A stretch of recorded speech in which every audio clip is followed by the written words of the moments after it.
En nombre de la Cámara Venezolana de Empresas Consultoras, les damos nuevamente la más cordial bienvenida a la entrevista Cabecon, una iniciativa que busca aportar información tanto para sus afiliados como para el país en general sobre diversos temas relacionados con los sectores de actividad que le atañen.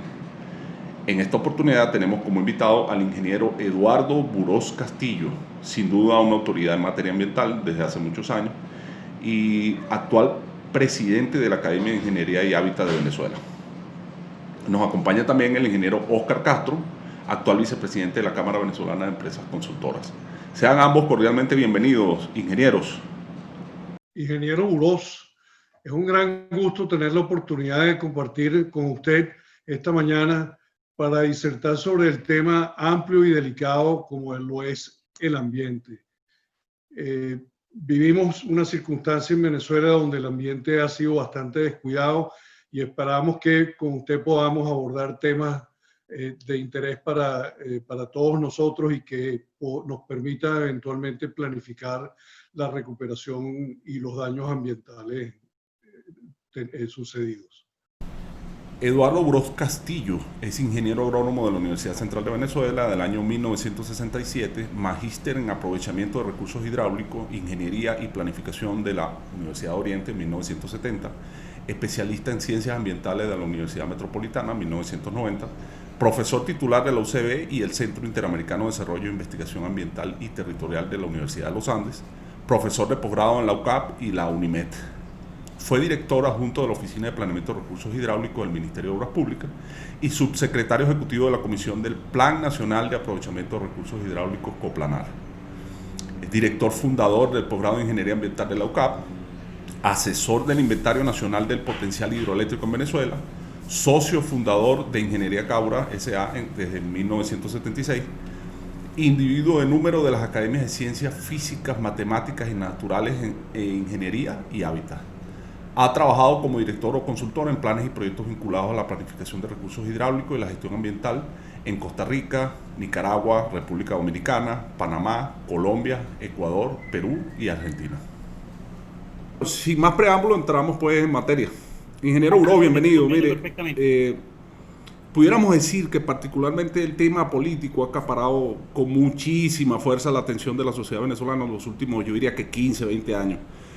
Y otros temas definitivamente han quedado como rezagados. El tema ambiental pudiera considerarse uno de los más importantes que precisamente han estado allí como rezagados, ¿no?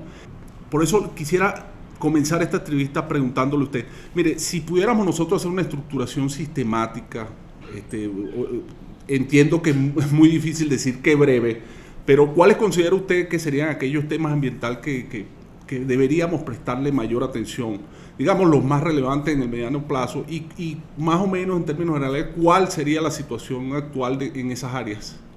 Pues lo primero que habría que decir es que el Ministerio del Ambiente, y mejor, la Autoridad Ambiental en Venezuela y en muchos otros países, tiene varias responsabilidades. Una, por supuesto, la conservación, la protección de los recursos naturales, pero la otra es la garantía de la calidad de la vida.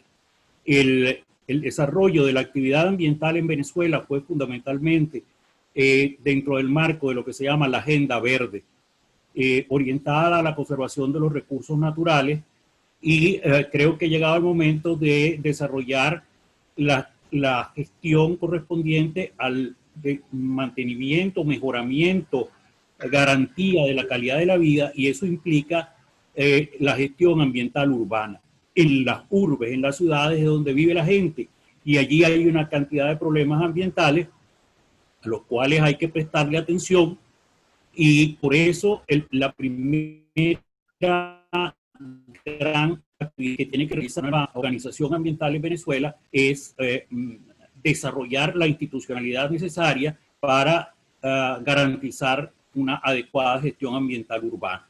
El otro problema es, al que hay que prestar mucha atención, es la producción del agua. Las cuencas son las fábricas de agua y esa fábrica de agua necesita garantizarse su línea de producción en cantidad y la calidad del producto que allí se elabora.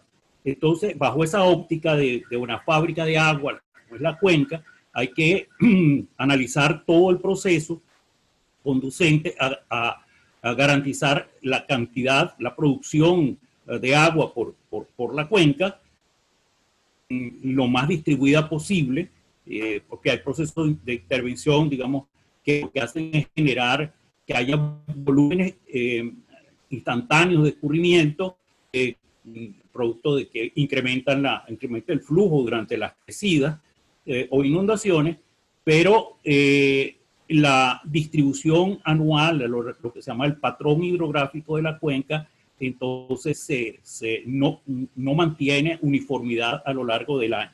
En Venezuela sabemos que además, por condición de país tropical, el régimen de escurrimiento pues está concentrado en algunos meses del año, pero debemos evitar que se incremente los volúmenes escurridos en esos meses por efecto de la intervención. Y por el otro lado, la calidad del agua, que afecta a los sistemas de tratamiento y encarece el costo del servicio de suministro de agua. Entonces, la gestión de las cuencas es el segundo punto. El tercer punto tiene que ver mucho con el desarrollo de la ingeniería ambiental. En el pasado, la ingeniería ambiental en Venezuela fue fundamentalmente vinculada a la fase conceptual de la ingeniería. El tercer punto yo creo que es muy importante, es que hay que desarrollar las fases completas de la ingeniería ambiental. La ingeniería ambiental se concentró en periodos pasados en la ingeniería conceptual y creo que llega el momento de desarrollar la ingeniería básica y de detalle de las propuestas. Los que elaboramos en el pasado estudios de evaluación de impacto ambiental, nos quedábamos en una proposición de medidas que básicamente eran niveles de ingeniería conceptual. Pues hay que avanzar, incorporar a lo largo del ciclo de proyecto la ingeniería básica y de detalle y por supuesto pasar a las etapas de construcción y supervisión de obra. La supervisión sí se desarrolló, pero no estuvo aparejada del proceso de entrenamiento y formación de personal en las fases de ingeniería básica de detalle e incluso de procura de equipos que son necesarios para llevar adelante las propuestas de ingeniería ambiental. Eso es un tercer punto que pienso que hay que desarrollar y que por supuesto eso va a estar vinculado con el proceso de formación en las universidades. Otro punto que me parece importante es destacar la reorganización de la recopilación sistemática de información ambiental, desde la cartografía hasta los suelos, la hidrología, los datos meteorológicos. La parte hidrológica y meteorológica, entiendo, está cumpliéndose satisfactoriamente, pero hay otras áreas como los suelos, como vegetación, fauna, etcétera, que son otros recursos que el Ministerio venía sistemáticamente levantando, que requieren organización, levantamiento sistemático de información y mejoramiento, por supuesto, de la recolección de datos hidrológicos y puesta a punto de la información para la utilización de todas los que la necesitan para desarrollar los proyectos. Modernizar también, porque quizás hemos perdido mucho de esos esfuerzos que se hacían anteriormente de generación de información, que eran valiosísimos en esos ministerios, en todos los ministerios en general, y particularmente en el ambiente, en el área de cartografía, en el área de sistemas de información geográfica. O sea, no solamente modernizar, sino que es que el problema es que yo siento que de repente como que se interrumpieron las cosas y esa se ha perdido muchísimo. O sea, que habría que como que hacer un gran esfuerzo ahí, ¿no considera usted? Claro, por supuesto, y el proceso de sistematización, recopilación, reorganización y reedición de información bajo los formatos modernos, los levantamientos de suelo en Venezuela que se realizaron en los años 60, 70, pues no estaban sistematizados en las técnicas modernas de sistemas de información geográfica, por lo tanto son de difícil recuperación y acceso a quienes necesitan esa información. Ese es un gran trabajo que hay que realizar. Los datos están seguramente en las bibliotecas y en los centros de depósito de documentos, pero hay que procesarlos y ponerlos a disposición de toda la gente que la necesita, de los profesionales que necesitan y de personas que hacen otro uso de ellas, como los agricultores, por ejemplo, para difundir ese conocimiento del país que costó mucho obtenerlo y que está ahora pues resguardado en centros de documentación o bibliotecas. Otro aspecto que también... Ingeniero Uroš, recientemente tuvimos la necesidad de hacer una restitución de topografía original, para lo cual tuvimos que acudir a las cartografías originales y hemos constatado que la mayoría de la información se ha ido perdiendo y no es rescatable. Es un gran daño que se ha hecho en esa área. Bueno, pues habrá que hacer una evaluación, es una tarea importante, con qué se cuenta realmente, cuál es el inventario de información disponible y tratar de recuperar aquella que sea recuperable y reponer la que nos está faltando. Y eso va a significar un gran esfuerzo nacional. Otra tarea muy importante desde el punto de vista ambiental es restablecer los vínculos entre los sistemas de prevención de riesgo, Venezuela y la gestión ambiental. Las inundaciones, deslizamientos, derrumbe, avalanchas, son sucesos comunes en los países tropicales y son los mayores riesgos, las mayores amenazas ambientales que tiene Venezuela, o sea, la de mayor frecuencia. Entonces, la actividad de prevención y la actividad de medidas correctivas o medidas mitigantes frente a estos problemas de la naturaleza, estos son asuntos que no podemos evitar, van a suceder, entonces hay que establecer actividades primero de orden del conocimiento, las llamadas manchas de inundación en las ciudades, ver los espacios que son afectados y ver también cómo se pueden corregir, minimizar ese tipo de daño. Todo esto como actividad preventiva, dejando a Defensa Civil las actividades en la emergencia. Entonces, los planes frente a contingencia, que es el plan de orden preventivo, puede volver a tener cabida en la actividad de la gestión ambiental. Y un último punto que me parece también interesante son agregar toda la instrumentación de las medidas y acciones de mitigación y de adaptación al cambio climático que sean posibles y necesarias para Venezuela. En algunos campos como la agricultura pueden ser muy importantes tomar en cuenta donde se pueden producir efectos como consecuencia del cambio ambiental. Recordemos que el cambio ambiental es de naturaleza global.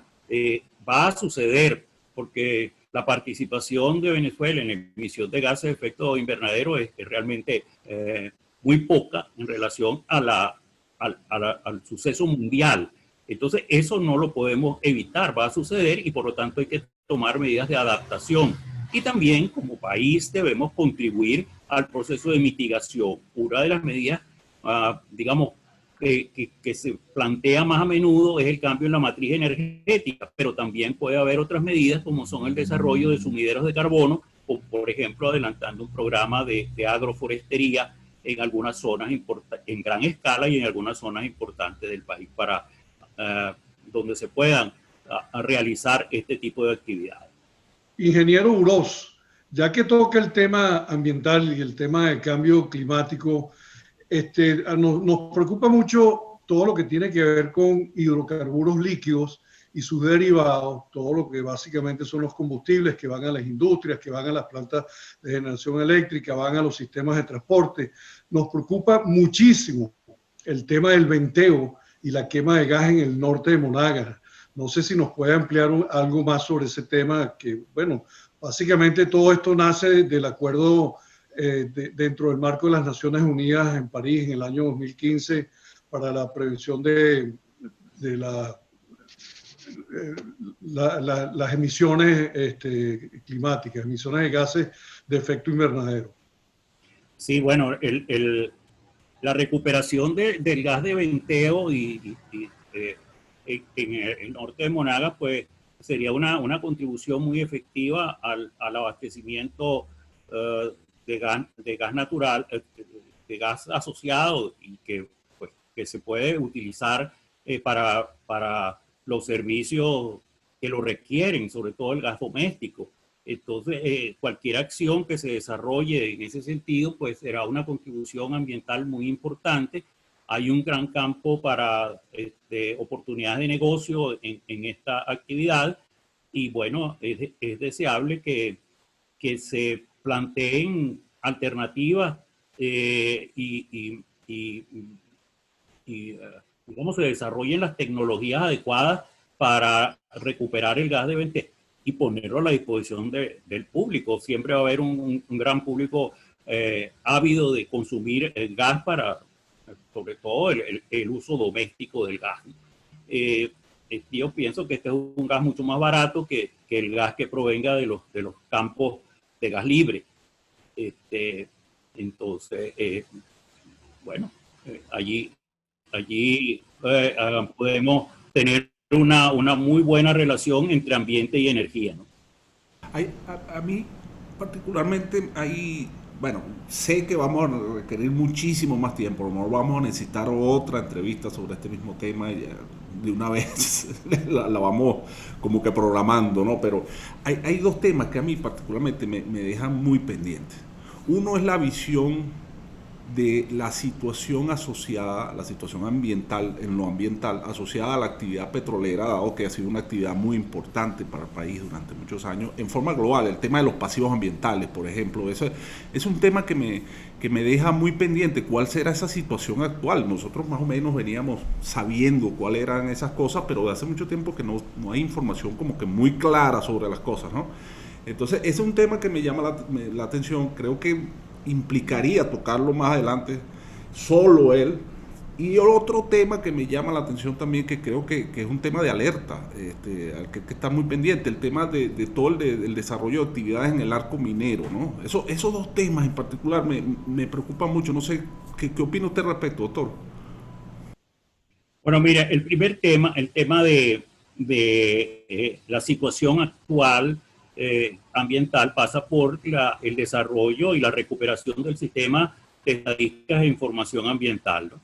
Lamentablemente, desde mediados de los 90, el Ministerio del Ambiente, la Autoridad Ambiental, publicó a mediados de los 90 dos balances ambientales de Venezuela que tenían la característica de ser información fehaciente proveniente de las organizaciones operativas del ministerio e información proveniente de otras instituciones públicas debidamente comprobadas, corroboradas, que se incorporaban a estos balances ambientales. Luego se tomó la decisión de que esa información de estadísticas ambientales la desarrollara el Instituto Nacional de Estadística y efectivamente ellos armaron un equipo y se dispusieron a realizar ese trabajo. Sin embargo, eso inicialmente, y todavía creo que cuando uno abre la página de línea aparece por allí la información de estadísticas ambientales, pero digamos que el volumen de indicadores ambientales que contenía la página pues no era equivalente a la que había desarrollado el Ministerio del Ambiente. Por supuesto, ellos estaban iniciando y preparando su trabajo y su actuación. Por alguna razón que desconozco, eso fue suspendido y nuevamente el Ministerio del Ambiente a mediados, ya finales de la primera década de este siglo, desarrolló un sistema que se llamaba Cienaga, que es un sistema de información y estadísticas ambientales con indicadores también bien estructurados, algunos de ellos con información, sobre todo los que provenían de sus propias fuentes, con información fehaciente, buena, de calidad, y otra información pues que provenía de fuentes externas. A veces uno pues dudaba porque algo muy bueno que tenía esa información era la indicación de el tipo de fuente, cuál era la base de datos para la información que allí se presentaba.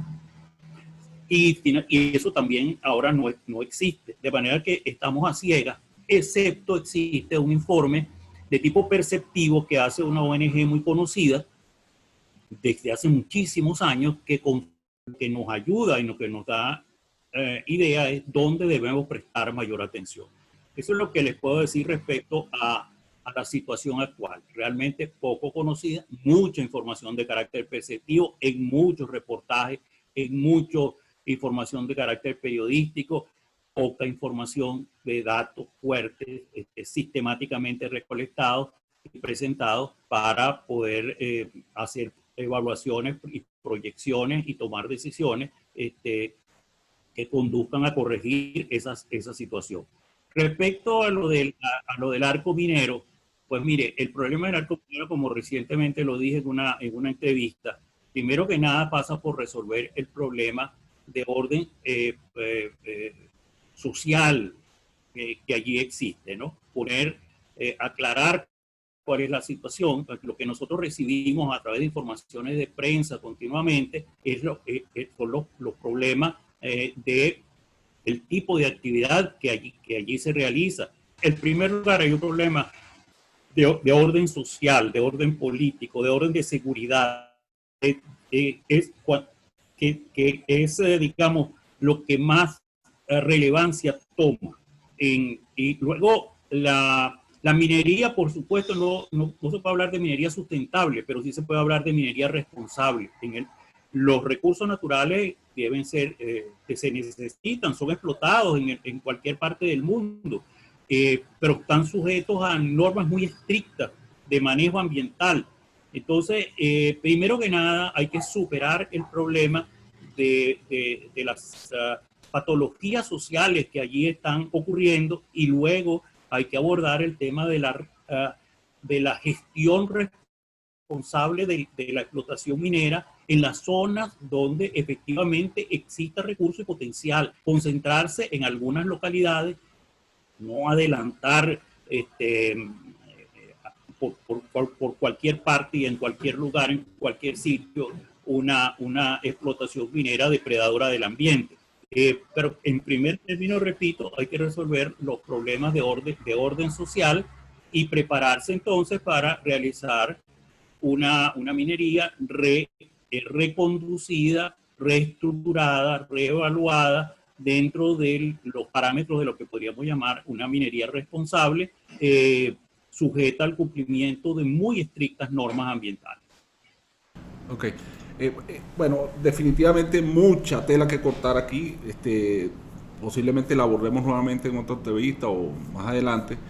Pero creo que hemos tocado unos temas que son claves, porque habrá muchísimos otros, pero estamos tratando de identificar los claves, ¿no? Ahora bien, cambiando un poquito el tema ahora, nos encontramos en una situación ahora, tuvimos anteriormente una entrevista con el ingeniero Diego González sobre el tema energético, y eso nos derivó a un tema que tenía que ver con las nuevas energías renovables. Esto tiene una conexión directa con el tema ambiental, ¿no? Entonces, claro, decíamos con el ingeniero Diego que la realidad económica, la lógica económica detrás de las nuevas energías renovables, en el caso venezolano, era diferente al resto de Latinoamérica, el resto del mundo, y particularmente en el resto de Latinoamérica, obviamente porque estábamos en una condición de precios de combustible realmente prácticamente regalados. Pero ahora, con los cambios que están empezando a ocurrir, pareciera que sí van a tomar sentido, sí empiezan a tener sentido dentro de la racionalidad económica, ¿no? ¿Cuál es su visión en cuanto a la inserción, posible desarrollo, ya en el caso venezolano, de las nuevas energías renovables? Bueno, mira, realmente este es un tema que ha sido, digamos, considerado con bastante atención en la Academia Nacional de Ingeniería y Hábitat. Se trabaja en una reestructuración de la matriz energética, tomando en cuenta efectos ambientales globales del consumo de energía fósil, ¿no? Esto es lo que el mercado está apuntando y demandando. Efectivamente, va a haber un proceso de disminución del consumo de energía fósil en el mundo. Sin embargo, algunos rubros como el transporte aéreo, por ejemplo, no se vislumbra que pueda ser sustituida por ahora el uso de combustibles fósiles. Sin embargo, en la generación de energía eléctrica, fundamentalmente, sí pueden ocurrir grandes cambios importantes en el consumo de combustibles fósiles, eh, para producción de energía eléctrica. Bueno, algunos de esos cambios apuntan hacia otras fuentes energéticas, algunas de ellas cuestionadas, como por ejemplo la energía nuclear. En Europa, algunos países pues hicieron alto a la energía nuclear y entonces están apuntando muy fuertemente a las energías renovables para su generación eléctrica. En Venezuela, pues habrá que revisar. Venezuela realmente su generación de energía para consumo doméstico fundamentalmente fue renovable siempre, más de 60, cercano al 70% de participación de la hidroelectricidad en el mercado nacional. Luego se fueron introduciendo por razones de mercado, de cercanía a los centros de consumo, de facilidades operativas, etcétera, las plantas termoeléctricas, particularmente para una región que son difíciles de abastecer desde las fuentes hidroeléctricas, como la región zuliana.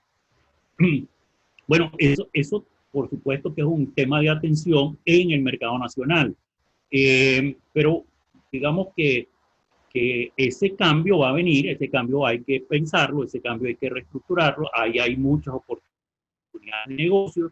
Hay también que tomar en cuenta que en el pasado se trataba de concentrar las fuentes de generación, y hoy se habla más bien de energía distribuida, los sistemas de manejo de fuentes múltiples de generación en distintos puntos de la red. Se ha adelantado muchísimo en el mundo entero, y aquí la autogeneración y la entrega de excedentes de autogeneración a la red se está avanzando muchísimo en Europa. Yo creo que esto es una materia que va a proporcionar, como digo, nuevas oportunidades de negocio para la ingeniería de consulta venezolana.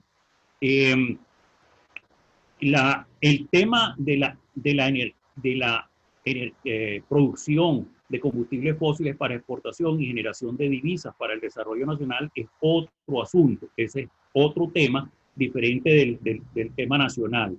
Entonces, allí pues los expertos tendrán que hacer los análisis y revisiones continuas de cómo está evolucionando el mercado de energía fósil mundial, los costos, los tipos de mercado, de accesibilidad a los mercados, etcétera, e ir redireccionando la producción nacional hacia esos tipos de mercado. Hoy en día, por ejemplo, la posibilidad de recuperación de petróleos livianos en la zona occidental pues puede equipararse de algún modo con los costos de recuperación de petróleos pesados en la zona oriental. Entonces, eso habrá que revisarlo, y los expertos en el tema pues explicarán mejor cuál es la estrategia más adecuada que se tiene que seguir en la línea de producción petrolera para exportación.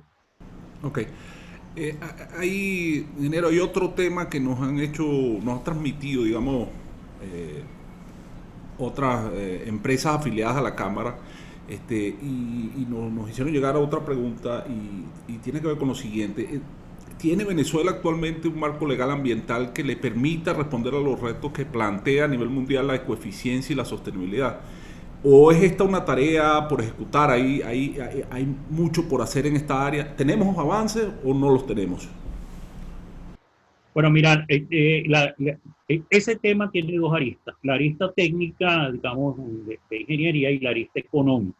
La arista técnica de ingeniería, digamos que la normativa ambiental que se desarrolló durante los años 60, que digamos seguía la línea de control de contaminación fundamentalmente, y también algunos aspectos de gestión de recursos naturales. En la gestión de recursos naturales se ha continuado elaborando, como la ley de gestión de la biodiversidad, la nueva ley de bosque, la ley de fue sancionada en el 2006. Se tiene un cuerpo de instrumentos adecuados. Ahora, en el tema de leyes que favorezcan o que permitan realizar las actividades económicas que son propias de las propuestas de bioeconomía, de economía verde, allí sí hay un gran campo donde hay que trabajar, donde hay que analizar, donde hay que ver cuáles son las posibilidades de desarrollo de este tipo de actividades en Venezuela, y de crear el marco legal para estas actividades económicas que se agregan a la gestión ambiental mundial. Entonces, en el tema de leyes de orden económicas para la gestión ambiental, sí tenemos necesidad de trabajar, de vislumbrar, de estudiar qué está sucediendo en el mundo, hacer análisis de derecho comparado y producir el cuerpo legislativo necesario para darle marco de seguridad jurídica a quienes vayan a desarrollar negocios en el tema de la gestión ambiental.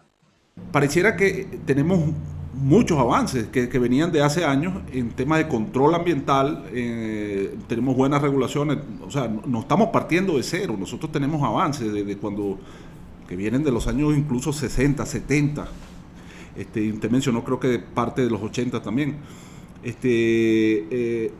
y en algunas otras áreas sí habría que, digamos, comenzar a trabajar un poco más sobre todo la vinculación con la parte económica y cómo su relación con las actividades y el medio ambiente, ¿no? Hay que trabajar en la parte de investigación, conocimiento, desarrollo de criterios y principios para el establecimiento de los marcos económicos para la gestión ambiental, sobre todo con la participación activa del sector privado.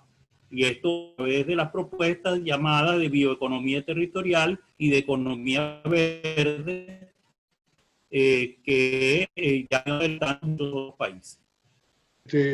La entrevista ha sido muy nutriente y nosotros en Cabecon sentimos que tenemos que prepararnos para poder conjuntamente con la academia, las universidades, podemos nosotros desarrollar las horas hombres de ingeniería que usted mencionaba para el desarrollo de las básicas y de detalle de esta cantidad de áreas dentro de todo lo que corresponde a ambiente que tienen que ser desarrollados. Eso también nos lleva mucho a que nos gustaría tener acercamientos importantes con la academia, particularmente para discutir temas como el de formación, cierre del gap generacional que tenemos nosotros en este momento de ingenieros especialistas en el área que puedan aportar para esto, la participación de las empresas de ingeniería y el nivel de preparación, la capacidad de disponer de suficientes horas hombres para ejecutar todos los proyectos que tenemos por delante en el área ambiental. Básicamente con eso, pues, propongo un acercamiento importante. Sí, sobre esto hay que decir que hay un amplio espacio para colaboración entre la Cámara y la academia, ¿no? La academia piensa, y así lo ha venido desarrollando, que debe fortalecer sus vínculos con el sector privado y con los gremios que prestan servicio a la actividad económica del sector privado. Eso también implica, digamos, intercambios de, al revés, recibir conocimiento de cuáles son las demandas que se están gestando en el sector privado en relación a los temas ambientales.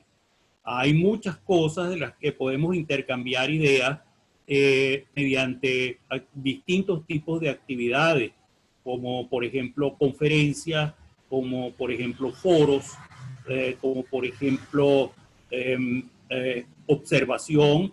La Cámara está abierta, digo, la academia está abierta para que la Cámara incorpore a algunos de sus miembros, por supuesto, bajo los parámetros académicos, en las comisiones de la academia, y allí pues se enteren del tipo de discusiones que se están llevando a cabo.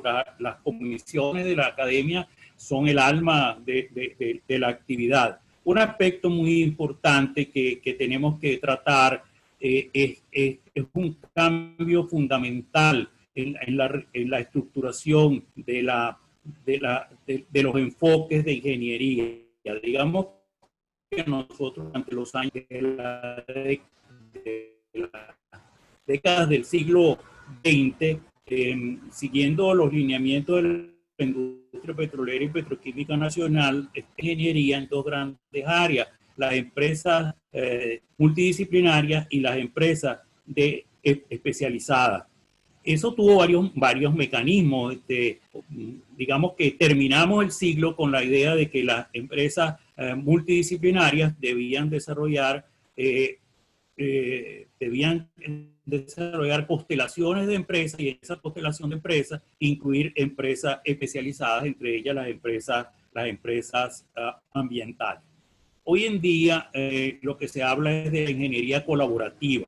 Esto supone de algún modo reestructurar las empresas un poco más allá de la ingeniería especializada, por disciplina, y la integración de los equipos, donde además del conocimiento se agreguen las diferentes personas, lo que llaman los skills en inglés, que son las habilidades de comportamiento y de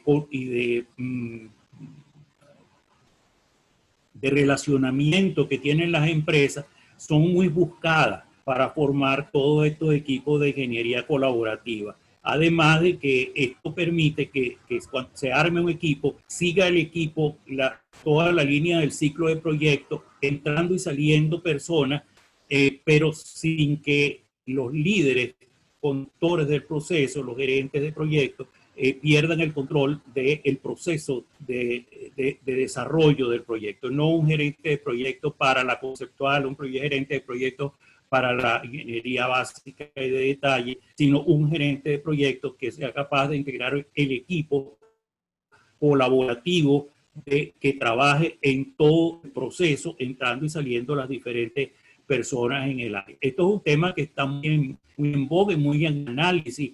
Ayer justamente una reunión de la Junta de Números de la Academia, uno de nuestros académicos que está radicado en Estados Unidos, estuvo hablándonos del tema y de cómo en la universidad donde trabaja están poniendo especial atención a la integración y al modo de ser de mayor eficiencia los equipos de ingeniería colaborativa, sobre todo ahora cuando está tomando mayor auge el teletrabajo. Bueno, esto es un aspecto que habrá que analizar, que estudiar, son los cambios que se aproximan, los esquemas de integración entre la academia y Cabecom. Los gremios están abiertos, estamos muy interesados en tener cuando estas cosas cambien y podamos tener una entrevista personal, cara a cara, pues podemos desarrollar marcos colaborativos permanentes entre las dos instituciones. Bueno, lamentablemente se nos acabó el tiempo. Muchísimo por hablar sobre este tema. Pedimos disculpas por los problemas de comunicación que hemos tenido. Vamos a intentar en otro momento retomar para seguir conversando al respecto, pero queremos agradecerle al ingeniero Eduardo Burós el tiempo que ha tomado. Ingeniero Burós, de verdad, muchas gracias por el tiempo dispensado en esta entrevista. Aprovecho para decirle que en Cabecom le tomamos la palabra de acercamiento con la academia. Creo que tenemos muchas cosas que aprender y que intercambiar. Y por otra parte, sí le cuento que nosotros en principios del año 2000, Venezuela tenía una capacidad de ejecución de horas hombres de ingeniería que superaba las 15 millones de horas hombres año. Las empresas estamos disminuidas y es algo que no podemos esconder. Ya no tenemos ese volumen de horas hombres, todavía tenemos capacidad y personal suficientemente preparado en las diferentes disciplinas. Sin embargo, el tema que usted menciona de trabajar en conjunto, empresas, intercambiando, apoyándose, es un tema que venimos nosotros desarrollando para que podamos todos de manera colaborativa abarcar todas las áreas requeridas en los distintos proyectos. Quedamos muy interesados en conocer más del trabajo que vienen haciendo ustedes internamente en la academia y el intercambio que tienen con este compañero que usted mencionó, que está en una de las universidades en los Estados Unidos, trabajando de manera colaborativa. Muchísimas gracias y espero que muy pronto podamos tener una nueva entrevista sobre temas más puntuales, como decía Felipe Barito, y será hasta la próxima. Muy agradecido a Felipe, a Oscar, por esta oportunidad de interactuar con ustedes en el marco de esta entrevista. Quedó pues abierta las puertas para una comunicación muy activa entre la academia y la Cámara. Hay temas importantísimos de que tratar, incluso en el área de gestión de la consultoría, que es un tema novedoso de lo que está ocurriendo en algunas partes y de cómo reacomodar los servicios de ingeniería de consulta en Venezuela para adaptarnos a la nueva realidad del país. Bueno, de nuevo las puertas abiertas de la academia, el interés de participar activamente con la Cámara y las gracias por su tiempo y por la oportunidad que nos han brindado. Bueno. Me despido dándoles nuevamente agradeciendo pues la oportunidad que me han brindado. Saludos, gracias. Seguro, gracias.